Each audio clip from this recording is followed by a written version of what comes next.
$1 million dreams, insightful conversations. Quiet as I seem, I'm never underthinking. 2017, working on the grave shit, working on some slave shit, practicing my patience. What's up, everybody? I am Kayy Simone. Alongside me, I have none other than my main man, Ali John. And you guys are now tuned into yet another episode of Champions Corner here at our home base of LRM Network, the one and only. Today, we are sitting with Zig Luve in the building. That's it, right? Yes, indeed. Zig Luve. Right. Zig Luve. Thank you for coming. Thank y'all for having me, man. It's going to be amazing. It's going to be fun. Yeah. I already spilled some shit. We got to a good start. Of course, he bought the wine, you know. You never go anywhere empty-handed, guys. Can't go wrong with wine. Never go anywhere empty-handed. It's a great tip. So how's COVID been treating you?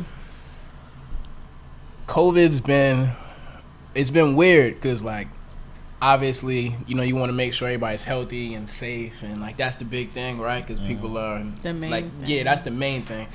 Then, you know, I got siblings and things like that. But personally, it's been good because I've had more time to just explore like my creativity, my artistry, pick up new hobbies, find different ways to get to the bag. Correct. And now it's like, damn, I don't never want to go back to work.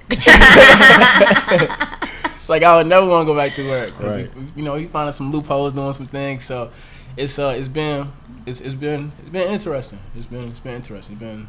That's good. You stay consistent. You won't be back at work. Oh yeah, right. Stay ready so you never get ready. Hello. Of course. So for people who don't know exactly what it is you do, just let them know. So I'm a writer. Primarily, I make music. So I just dropped a project by the name of Love is Patience. So Zig Luve is spelled Zigluve. The U replacing the O, because in the idea of love, I think it's important, like, before you like start to love other people. And I mean, that's a natural thing, right? You'll always love other people.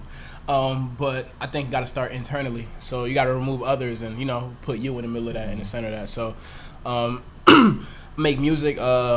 Initially started off writing poetry in college. I mean, I've been a writer my whole life, but outwardly. And just the music scene's really been ramping up for about like the last year. That's what it's been 100% full focus since about like July 2019. Yeah. And, you know, with every drop, things is getting bigger, better. So I'm excited about that. It's been a wild and interesting ride for, you know, to be a short year. Right. So what made you transition from writing poetry to actually writing music? Poetry is like I'm emotional, right? I'm really emotional, but like poetry was just extremely emotional for me, where it was so free, where I would kind of get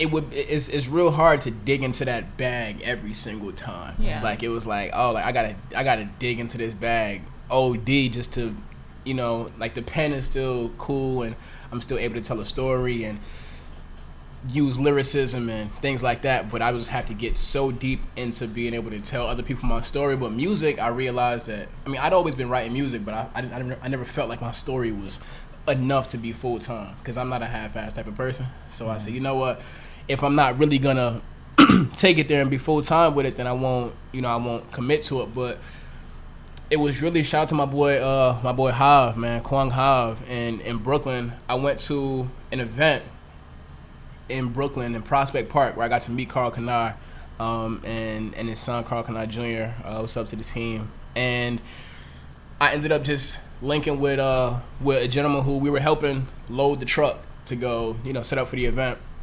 And we were just helping set up and break down. And he was like, man, I like your energy, bro. Like what do you do? And I'm like, you know, I'm a writer, I act, write scripts and, you know, mess with the music. And he's like, man, I like your energy, bro. After this, you know, come to my apartment. He didn't know anything that I was doing, and we just after the event in Brooklyn, went to his apartment. He was like, I need to see you in the studio right now. He's like, I just feel like you got some shit, you know what I'm saying? Yeah. And I went in the studio. Then he was like, oh no, you need to this is where you need to be at. And for me, it was just like, it was cool validation, because I had always knew like I was able to do it, but for me, timing is everything. Yeah.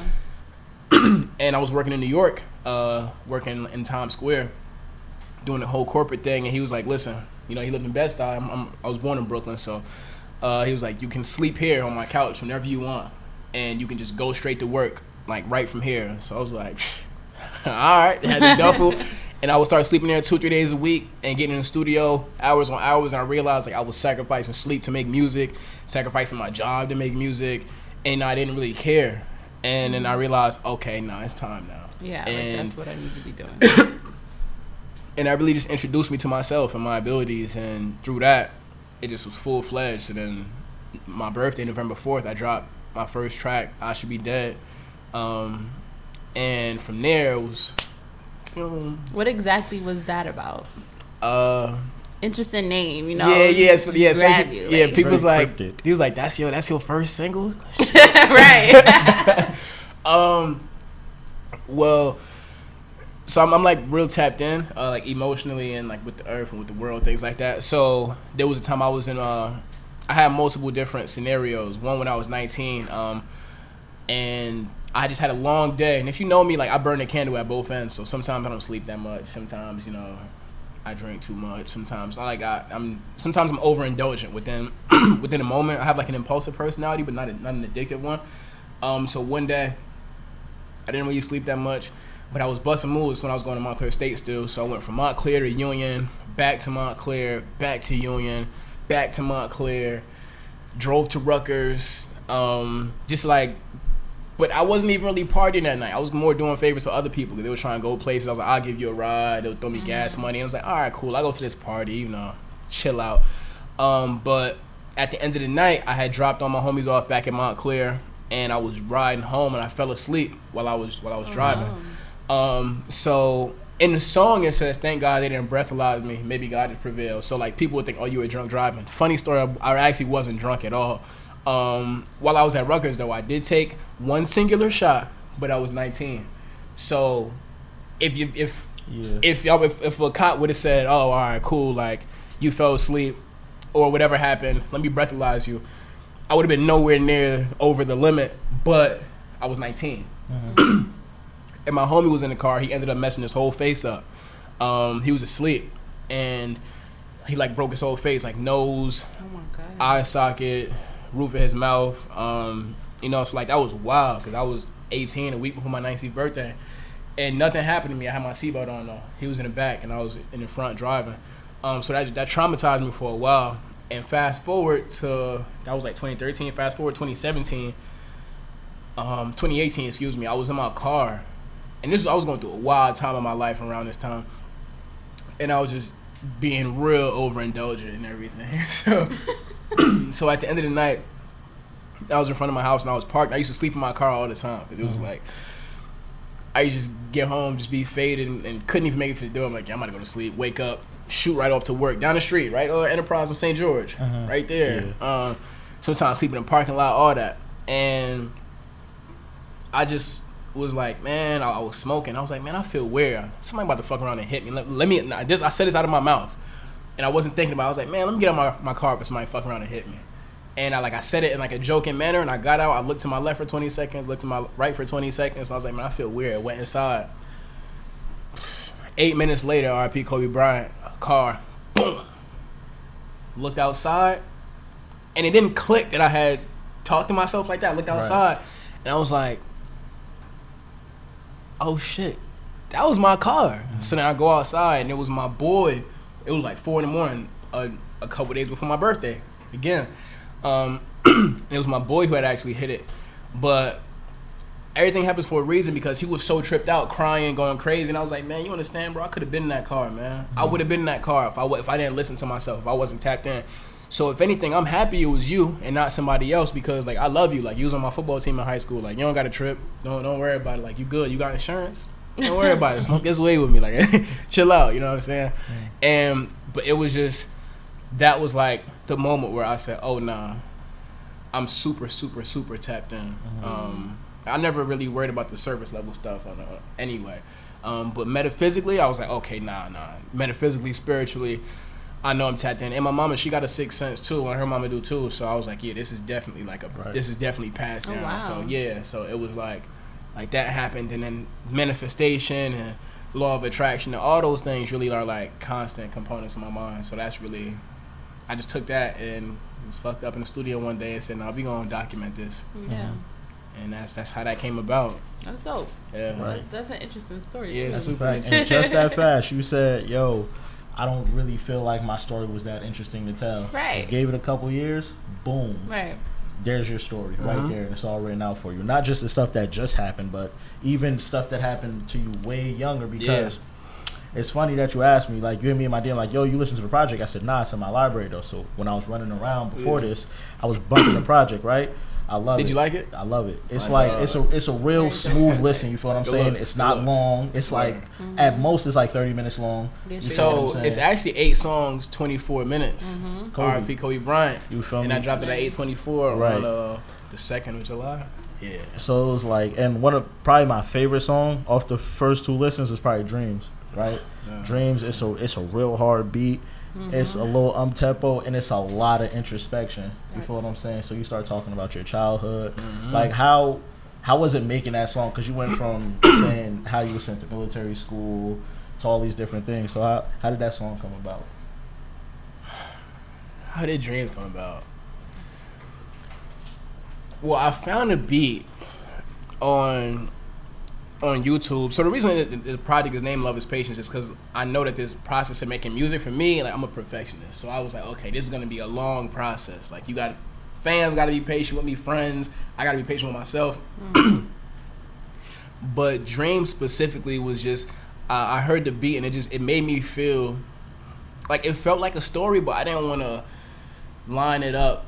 I didn't want it to be like I Should Be Dead, where it's like you had to follow every single line. I wanted it to be like a bunch of stories, a story after story after story. So I just wanted to be real. Like, back in 2nd grade, I wrote my feelings on the page, gave it all to my class, and they thought the shit was ass. Because I remember in 2nd grade, like, to Usher's You Remind Me, I wrote, this was back when my mama had the dial-up, and this was back before, like, there was no instrumentals, really. So I was writing to the song over the song. And I typed it up, printed it out, brought it to school. Like, man, I'm that guy. Like, I'm that guy. Passed it out to everybody in my class. They're like, man, this shit ass. So I was like, damn. Like, it hurt my feelings. And I just wanted to be like super introspective because the idea was I knew I had something more even before I knew that I had something more. So like with the next, like military school, first drug I took, I drew, couldn't say my ABCs. I was talking to the leaves because when I was 13, I took salvia. That was the first drug I ever took, and I was drooling, talking to the leaves. Like, if you put a gun in my head and said, "Say your ABCs," I couldn't say it. Wow. Yeah, but salvia was legal in Pennsylvania at the time. So it was just like, it's like a baby shrooms, baby acid kind of thing. But it's just like, I don't know if you guys ever heard of salvia. Yeah. So I just wanted to just be real introspective about things that emotionally really hit me and kind of just make every like 2 bars just something different into that. So yeah, that's definitely how. Just curious, what made you take that? You just like I was lost. My mama sent me to military school when I was 13. So I was like, oh yeah, I ain't fucking with y'all. I'm doing so my own thing. yeah, so I was in military school, and then it was just, I had my white boy named Lugovich. I don't know where Lugovich is at now, but he was shout out Lugovich. If you watching this, man, what's up, bro? Shout out to Lugovich. Shout out to Lugovich, man. What was Lugovich's first name? I don't even remember because we call everybody by the last name. Right. And that's how I got Zig anyway. But that's a later story. But my roommate Shaq, like, it was after 9:30, no, after 9:45. So it's called taps. So you had to go to sleep. Like, you weren't allowed to leave your room after 9:45. They had a night guard who walk around with the flashlight. Like, it was like jail. So I say I was locked up. Just as, that's how I felt. And my white boy knocked on the door. Yo, Zig, it was Mo Ziggy at the time. He was like, yo, Mo Ziggy, you wanna y'all wanna try some new shit? At that point, I had never smoked weed, never did any of that. I'm like, yeah, fuck it, why not? And he was like, I got this thing, it's called salvia, like, it's gonna make y'all trip out a little bit, but it's only gonna last like 10 minutes and it don't really stink like that. So I was like, fuck it, 2 tails in the bucket, let's go. You know what I'm saying? Let's go. Right. And we did it out like a Pepsi can or something like that, and he poked the holes in it, and like, it was, as soon as I inhaled it, I just slid down it. I feel like candy paint. Yeah, it was wild. It was wild. But it was fun though, and that was my first introduction to like drugs. Yeah, I was 13. Did salvia like. You went big for that first time. Well, I guess, but it was legal, so like I'm trying to figure out. Is it just because it's Pennsylvania and that's the same state where white people can shoot guns and shit, Yeah. like in the hunt and stuff like that. So and we was in Perry County, so I don't know if y'all ever know about Perry County, but that makes sense. It's named Perry County. I mean, yeah, that makes all the sense. Yeah. So that was kind of where that came from. That was fun. I'll never do it again though. I'll never do it again. I'll do all the other shit. So you mentioned your rap name came from. I'm not gonna say rap. Your artist name came from your last name. So how exactly did you put the two together? So my last name is Mulzac. So Mulzac. And in military school they call everybody by their last name. So it was Mulzac, And my big homies, shout out to Harv and Wadi, they used to kick in my door like 5:30 every morning. Wake up, pussy! That was how they did it every single day, right? And big, Crip dudes, you know what I'm saying? My big homies and whatever. And it was like they would just make fun of me, just because they like me though. So if they got them older dudes that like y'all, like they'll make fun of you and they're gonna beat you up, but they just like that's like they setting it up for for you to just be real down the line. That's how the big homies do it. And Gucci was Zaytoven was y'all know Zaytoven, the producer. Yeah. So in one of Gucci songs, so Harv, he gave me Gucci discography when I was 14. At that point, it was over like 60 mixtapes, and it was wild. So I was like, man, it's too much music. But in one song, he was like, Ziggy. So they called me Mo Ziggy, but to make fun of me, they would say Mo Ziggy. Like that was how they did it. It was like Mo Ziggy. So they would kick the door open, take my snacks and shit. Cause I tried to fight him, but I wouldn't win. Right. And then like my building officer, he did the announcements for like basketball, football, track. So like when they would write about me in the paper or when he would announce me like coming out, it would be like Dean Ziggy Mulzac. So then around campus, military school, they call me Ziggy. And then I came back to Union after my first 2 years of high school, and it just got cut short to Zig, just through different sports. So like I said, I played basketball, football, track, played baseball younger too. And when I got to college and I started doing poetry, it was Zig. That was my name. And my cousin, he has a brand.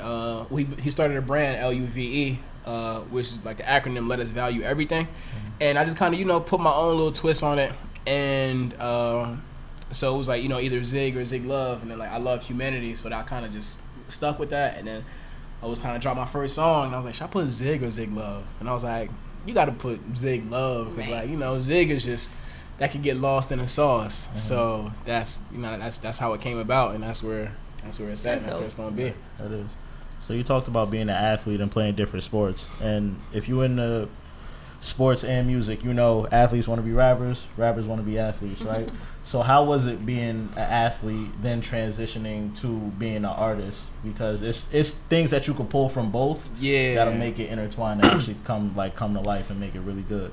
Yeah, like the number one thing that helped me was just as an athlete, I was used to, if you messed up, they gonna put you on the screen, they gonna circle you, and they gonna say, look at number 6 who did that BS.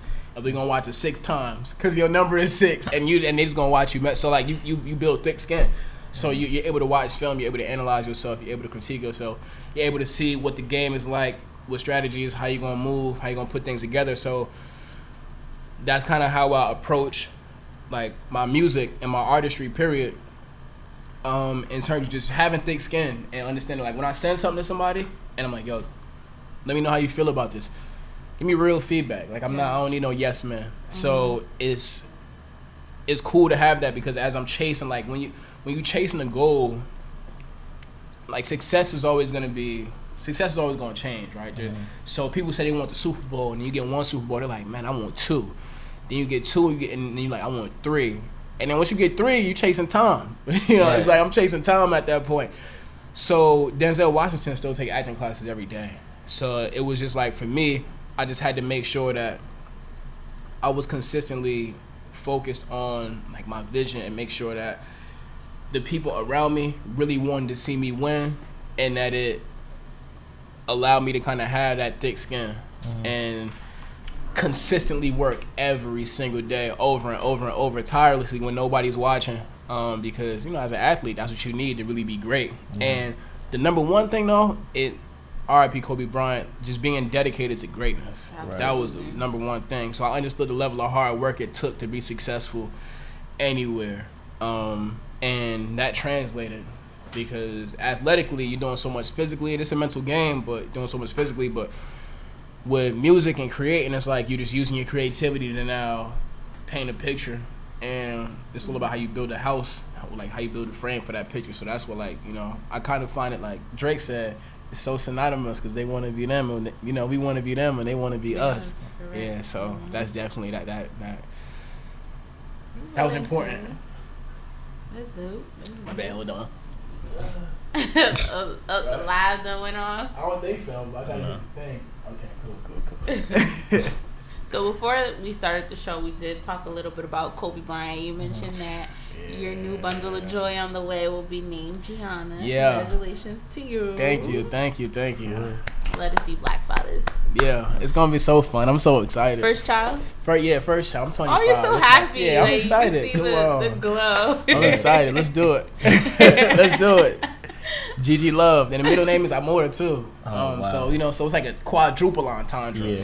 Yeah. And R.I.P. Gigi, obviously, but I kind of like the fierceness that Kobe raised his daughter with. That was like what I always said. I wanted the daughter first. So that's different. Yeah, you gotta be a different kind of man to want a daughter. A daughter first. Yes, I want a daughter. He got just thick not first. skin though. Yeah, so. I want a daughter, just not first. Like, give me a son, then give me a girl. I also got spoiled by my little sister though. Cause she's an OG. Like if the stairs need to be painted, my mom like DJ. My family call me DJ. So like DJ paint the stairs, and I wake up at 11 o'clock. Them stairs already painted. My sister, she take care of it. So she's so tapped in.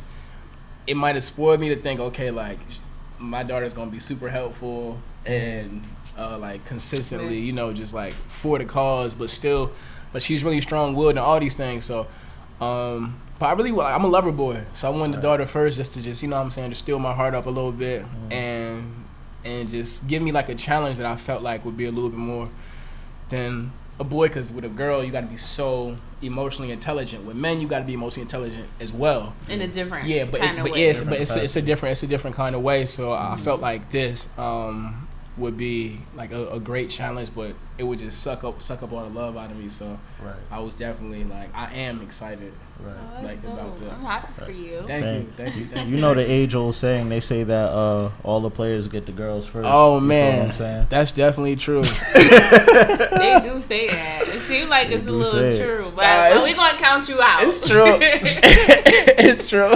I mean, he said it in the music. Yeah, but if you listen to the music, a lot of the music. You know what I'm saying? But thankfully I got a partner to do this with, and we see what you was doing during quarantine. Yeah, man. We. What Lil Duval said, I'm dropping dick off. Nah,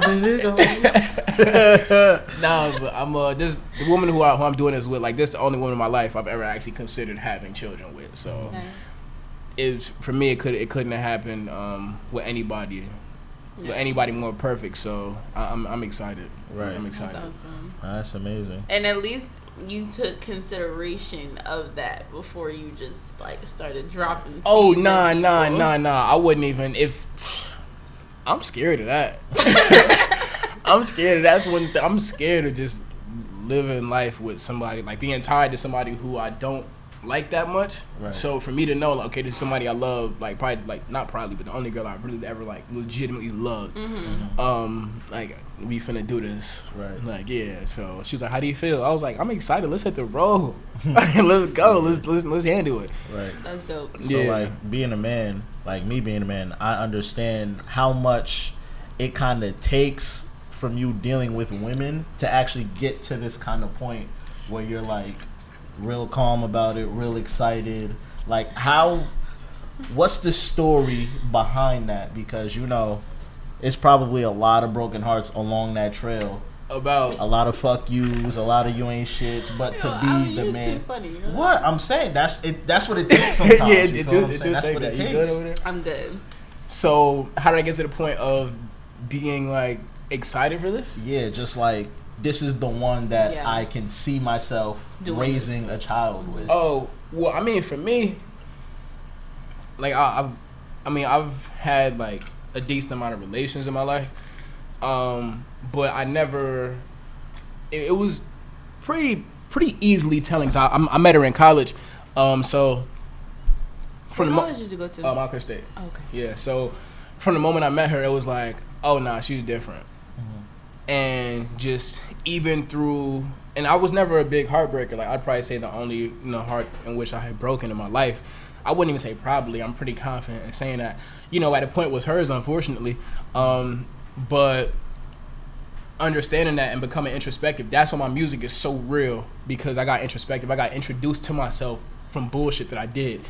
And then I had to dig, like, damn, like, you were never a bad person, but it's hard to say you weren't a bad person when you look at someone like the transgression. So then you got to be introspective and you got to dig, you got to figure out, okay, like where can I get better?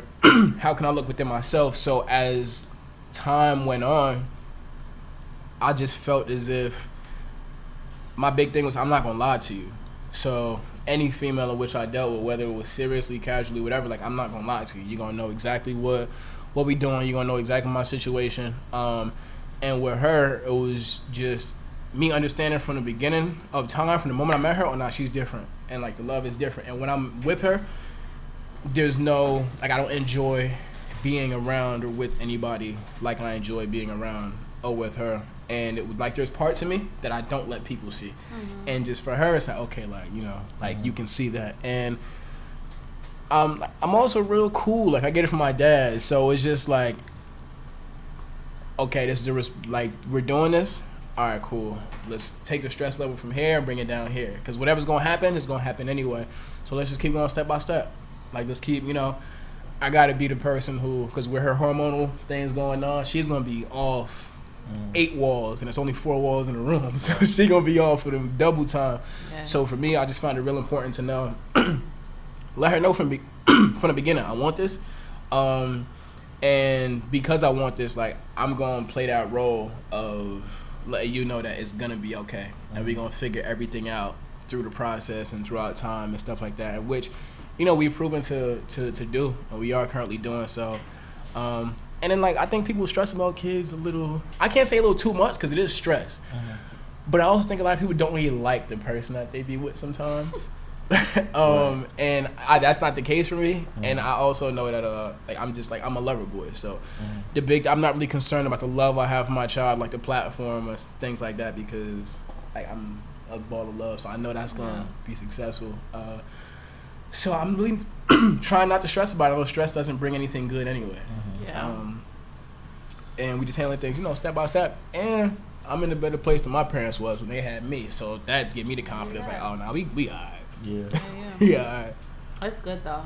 That's good that you take that and stuff into consideration. Yeah, got to. A lot of times, people of our generation, they don't. I think, like, my only piece of, like, advice to men who are currently in the process of like having kids is to be considerate of after the fact, because it's like after you have that baby, like, the mind of a woman is like, everything just changes. And I think for men it's a little slower. It is slower because women are like, oh shit, like, I have to be perfect, like, I have to be this good mom, and I have to do this, I still have to please my man, I still gotta, like, make sure my family is intact. And they don't really understand, like, it's a big ass adjustment. Like, your body changes, your thought process changes, like, everything. Yeah, and even she was saying there was a point, she was like, I feel like you're a little disconnected. I was like, you gotta understand, for men, this is kind of just news. It's new, Like, it's, even just in the way, like, anatomy works. Like, as a woman, y'all harbor life. That's why I never did the whole, like, girls are stupider and Jupiter little shit. Because, like, for me, as soon as I found out, women, y'all get pregnant, y'all hold weird for what? Yeah, y'all it. Well, shit, boys go to Jupiter, not us. Well, yeah, we go to Jupiter because we stupider, right? I went to Jupiter. I got hella stupid. But just knowing y'all harbor life. So from the moment that you've realized, oh shoot, like, there's a life in here, it's different. Like, she was telling me, oh, like, I felt the baby burp. I'm like, it's lit. I I'm like, oh shit, like it's lit. But for me, you know, it's more like, okay, I gotta figure out emotionally, where are we at? All right, cool, we're in a good place. Financially, where are we at? Right? And then it's okay as a man knowing that you have to be able to, like, we got dual incomes, we gonna do it, you know, it's gonna be a partnership. But as a man, you still have to know that if shit hits the fan, you gotta provide for everybody. So that's really my thing that I'm really super focused on and super hell-bent on, just knowing that this is now, like, I now become the provider for my whole entire family, you know what I'm saying? So, like, with that being the case, her being, like, her housing the baby is like, all right, you housing the baby. But for men, like, I think it's different. I think once that baby starts to kick, it's like, oh, all right, this is real. Yeah. Like, this is real. We playing the call and response game. You know, you gonna listen to my music in the, you know, in the thing. We gonna play this. And for women, it's just like, y'all so connected from the rip. That's why y'all so connected to life. Even when y'all leave home, like, y'all still thinking about, okay, like, what we gonna eat later? What's this? What's that? What's men compartmentalized? I think a little bit better.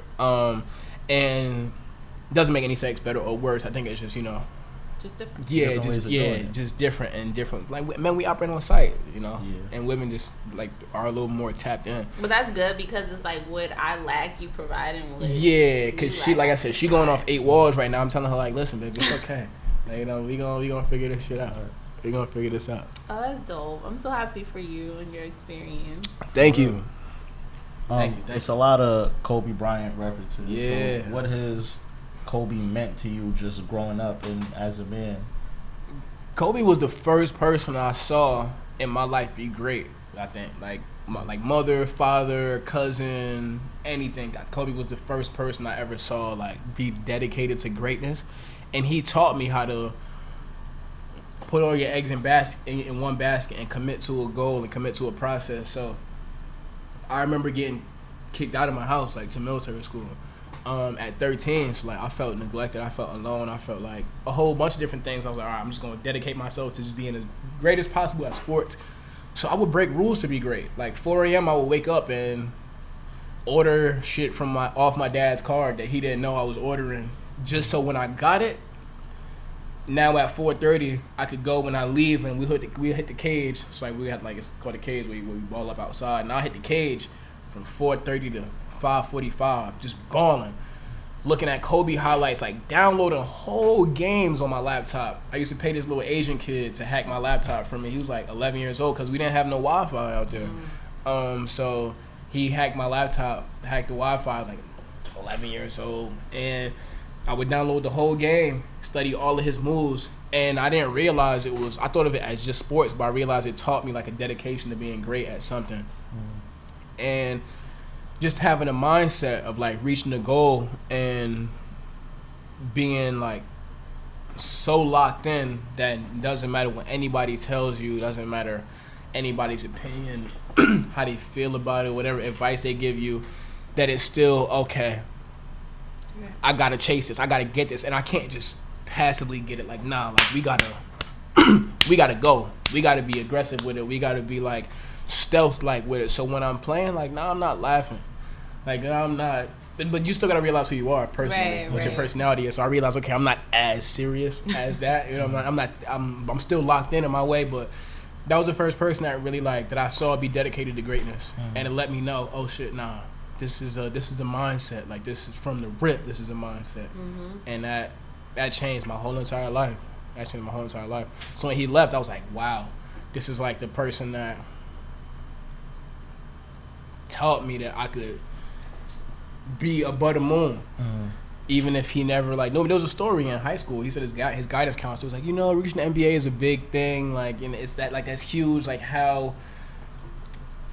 Like, it's a little too difficult, you know. You're reaching a little too high, and he was like, if I don't put all my eggs in one basket, how am I going to reach this goal? How am I going to reach this goal that y'all say is the hardest thing ever?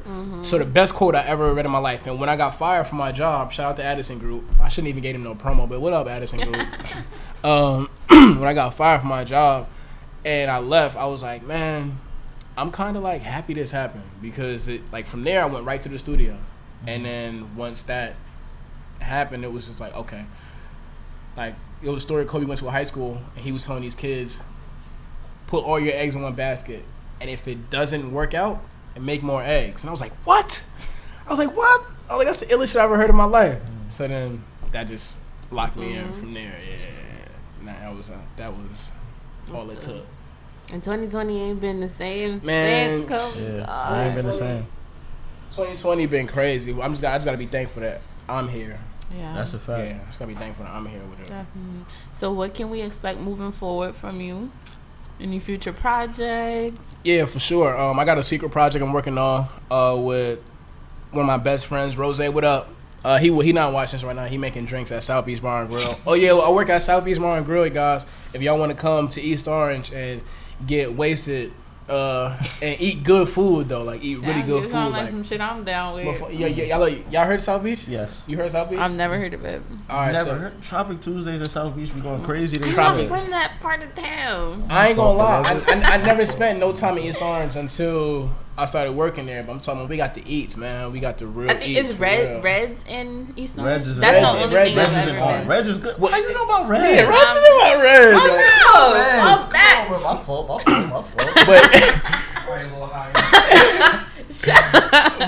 But yeah, South Beach. That's where I be at. But yeah, so I'm working on a new project right now with my boy Rose. Love is Patient still. We still promoting that. But to be honest, like I don't even like I like Love is Patience, but You feel like you could raise the bar. yeah, I wrote all of that in 2019.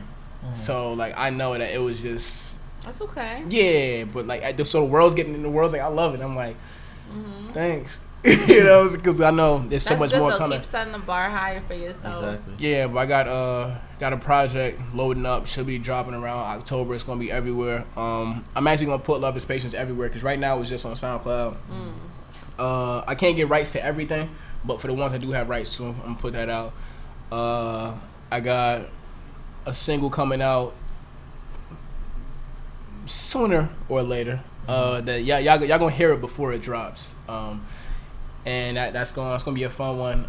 Working on some visuals too. Nice.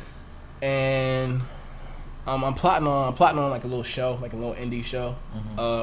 Just to take the bread that I've been saving up for marketing and stuff like that and put it into something. But with COVID, you don't want 1,000 people in a room, so we're gonna have to figure it out. But we maneuver, we stay ready, so we never get ready. So we're gonna figure out how to kind of make that work. But yeah, that's dope. That's what's going on right Happy now. for you, looking out for everything you have going on. Thank you, I appreciate that. Thank you for stopping by the corner, blessing us with some Carlo Rossi. Oh no, this is dope. I like the corner. We gonna have to chop it up on the corner again. Anytime you're ready. Of course. Anytime you're ready. You know what I'm saying? We gonna have to sell some more bricks on the corner. So just shout yourself out, your social media handles, where they can find your project, give it a listen. Yeah, so it's Zig Luve in the building. ZIG space LUVE. And everything's on my website, man. www.zigluve.com. The project is on SoundCloud for now. And like I said, I'll take some and put that everywhere. But I do have music everywhere. I got a only video I got out right now is the I Should Be Dead video. But I try to make everything, pretty easily accessible. So really, zigluve.com, you can go there for anything. That's going to be in my bio. And I think that's that's my tag everywhere. It's my handle everywhere. If you like my shit, I'm a serious artist. I'm not a serious person at all. So y'all could definitely always hit me. I'm not Hollywood. You can hit me in a DM. You could do whatever. I'm not Do whatever. Yeah. Can we ask you for some money? You could ask me for money. I'm gonna talk to my daughter about that and see if she gonna let me give it off. But she's swimming in the stomach right now, so I don't think that she trying to let me get off any coins. Congratulations once again. But yeah, thank you. Shout out to Gigi Love, man. Shout out to Gigi Love. Thank you once again for stopping by Champions Corner. Thank y'all for having Before we me. go, I gotta shout out my new bestie, 2 Goats, 1 Cup. Let me plug me up on the He live on my block. I know, dude. He Instagrammed me and said, "Oh, hey neighbor." Oh shit! I'm like, you know. I'm like, how do you I'm a know? stalker. That's why. So I'm just kidding. All right, cool. Shout out to Ghost on Cup. I've been looking for Lysol for like forever, and nobody had me. Yo, but shout out to Ali John for delivering it. You feel me? Do what I can. Innocent is one of the funniest people He I've really is. ever like, met naturally funny. in my life. I was a senior, and I think when I was a senior, he was a freshman or a sophomore, something like that. Oh, y'all was in the same? Yes. Oh, yeah. That's So his bestie boo. yeah, bro. This is one of the funniest dudes. I'm talking about. Oh my gosh, he made every class I was in with him. We had the. He never tell you about the Miss Schollmeyer joint where who tried to hit her? Jake the Snake. Yes, Jake the Snake. Jake the Snake tried to listen, man. Y'all gonna have Jake the Snake trying to come for Champions Club. Yeah, he good. He'll tell you the story, but not Innocent is one of the funniest people I ever met in my 25 years. Yeah, of we life. definitely. You missed his greatest hits too. Like his greatest hits game movie is Julius Word? Caesar. Like you missed his greatest I'm happy hits. I missed it because I would have gotten in trouble. I would have gotten in trouble just promoing him up. We definitely gotta bring two goats back. Two goats. Back Oh, he was on here?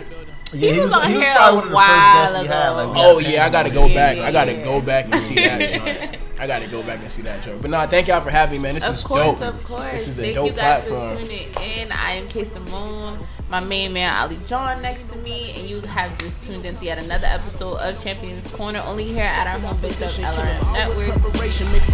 We out here, 5,000. Get these hoes up on my face. If you ain't adding to my space, then you a cancer to my greatness.